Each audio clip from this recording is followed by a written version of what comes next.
साल भर में 2-3 प्रकार की गतिविधियां जहां पर हम गांव वाले को बुलाते हैं और विद्यालय का एक तरह से प्रतिवेदन वर्ष भर में हम क्या कर रहे हैं वो भी बताते हैं और आपके सुविधा अनुसार कुछ अच्छे नृत्य, कुछ गीत और आपके माध्यम से प्रतिभाओं का सम्मान, इस प्रकार का एक सामूहिक कार्यक्रम आपके बीच में रखा जाता है।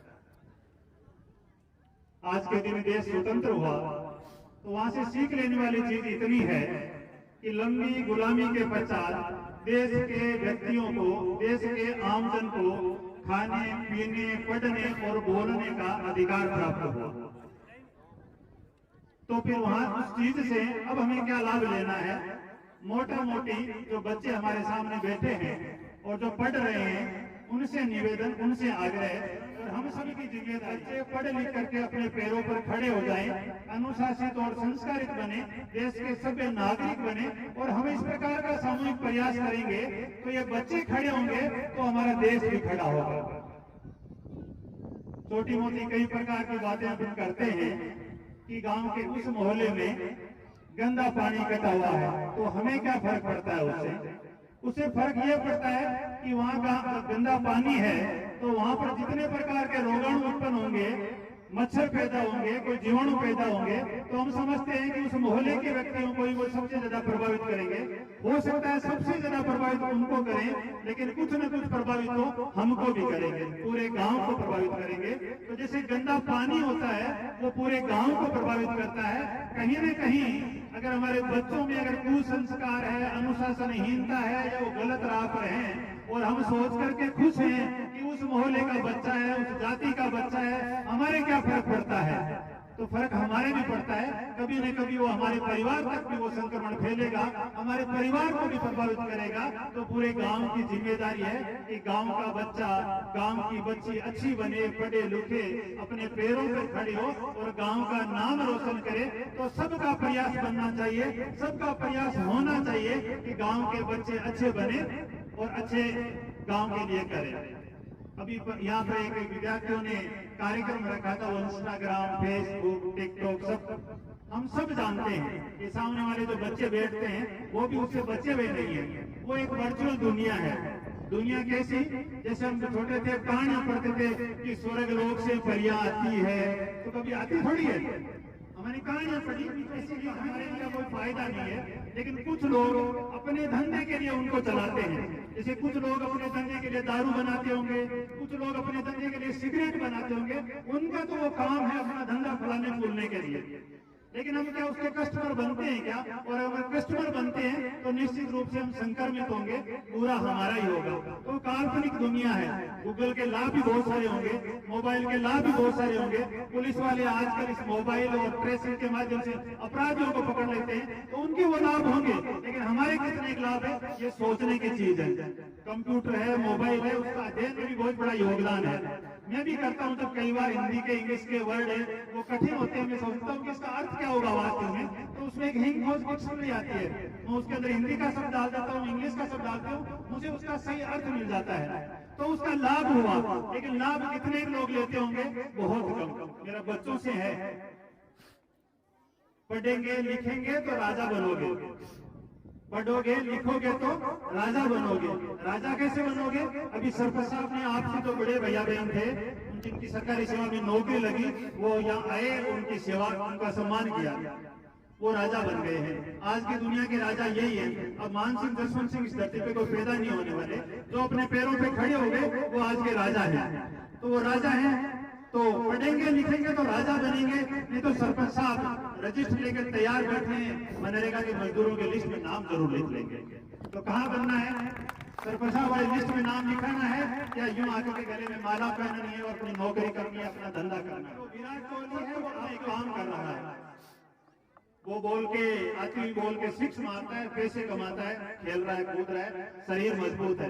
तो बाकी सब चीजें तो हमने उनसे नहीं सीखी कि शरीर को मजबूत बनाना है, कुछ अभूतपूर्व प्रदर्शन करना है, वो चीज तो हमने छोड़ दी और उसके बालों को ले लेके विराट कोहली के बाल कैसे बाल रखना है। तो मृत बालों को तो हमने अंगीकार कर लिया और जो उसके अंदर दमखम वाली चीज है उसे हम कुछ सीख भी नहीं पाए। ये बाल आपको मनरेगा के मजदूर की तरफ ले जाएंगे, बालों की तरफ ध्यान नहीं दीजिए, कॉपी और पेन की तरफ ध्यान दीजिए, पढ़ोगे लिखोगे तो राजा बनोगे। ठीक है, मेरा निवेदन आप सबसे पढ़ना है।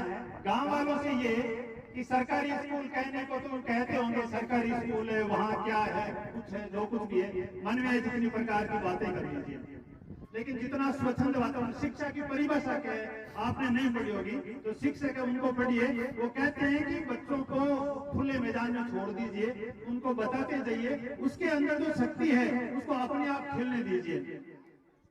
फिर आपने अगर बच्चों को देखा करके वो रटाते हो Johny Johny yes papa eating sugar no papa, तो वो रट लेंगे लेकिन वो खिल नहीं पाएंगे। शिक्षा का मतलब है बच्चों को खिला दीजिए, जिस ढंग से वो पढ़ सकते हैं, जिस ढंग से वो सीख सकते हैं, उसको सीखने का मौका दीजिए।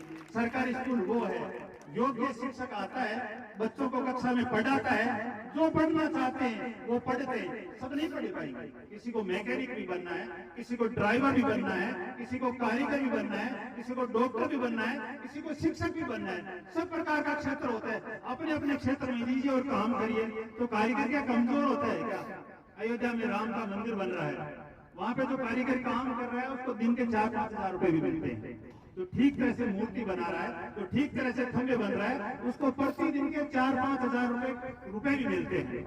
बहुत सारी और हमारी भव्य इमारतें हैं, काम करता करता व्यक्ति इंजीनियर बन जाता है, भले उसके पास डिग्री ना हो, लेकिन हाथ का जो हुनर है उसको रोजगार दिलाता है, उसको पैसा दिलाता है। तो कुल मिलाकर के सरकारी विद्यालय वो विद्यालय होता है, वो जगह होती है जहाँ पर बच्चे को खेलने का, फूलने का, पढ़ने का, लिखने का मौका मिलता है। पढ़िए, जिंकल आपके सामने है, पूरे डीडवाना में कला संकाय 12वीं आर्ट्स में पहले जो नंबर पे आई वो बच्ची बराना गवर्नमेंट स्कूल की थी, अंजू गुजर, और दूसरी जो बच्ची आई वो ललासी स्कूल की जिंकल जागीर थी। तो पढ़ी है ना, तो कहाँ गए आपके प्राइवेट स्कूल?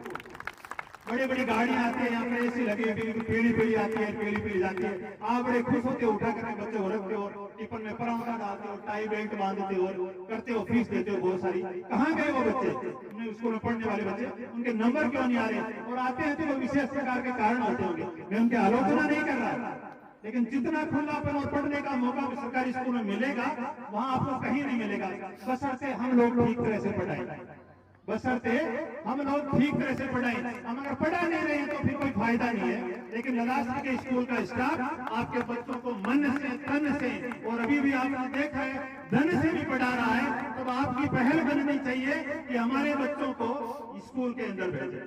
खीर बनाने का मन करता है आपके घर में, तो खीर कोई ज्वार की थोड़ी बनाओगे, खीर चावल भी चाहिएगा, दूध भी चाहिए, ईंधन भी चाहिएगा, इलायची भी चाहिए, चीनी भी चाहिए। हमें भी खीर बनाने के लिए माल चाहिए। जब आप माल दोगे ही नहीं तो फिर हम रहेंगे कैसे खीर? हमारे पास तो छट करके आएंगे, गरीब बच्चे आएंगे, कमजोर बच्चे आएंगे, लड़कियां आएंगी, बच्चों को तो डीमना भेजेंगे, बच्चों को हमारे पास, तो जो हमारे पास है उनसे हम खीर बनाएंगे। कोशिश हम खीर बनाने की करेंगे, लेकिन आपकी भी जिम्मेदारी बनती है कि अच्छे बच्चों को यहाँ स्कूल में भेजें। मैं बिल्कुल आग्रह पूर्वक कह रहा हूँ आपको, और बिल्कुल अच्छी तरह से कह रहा हूँ, पढ़ाई में कहीं कमी नहीं मिलेगी, बड़ी मेहनत के साथ हम पढ़ा रहे हैं। एक बार पुनः मंचासीन अतिथियों का और आप सबसे भी आग्रह कि स्कूल कभी कभी आते रहे, कभी शाबाशी देने के लिए आए तो कभी ओढ़वा देने के लिए भी आए।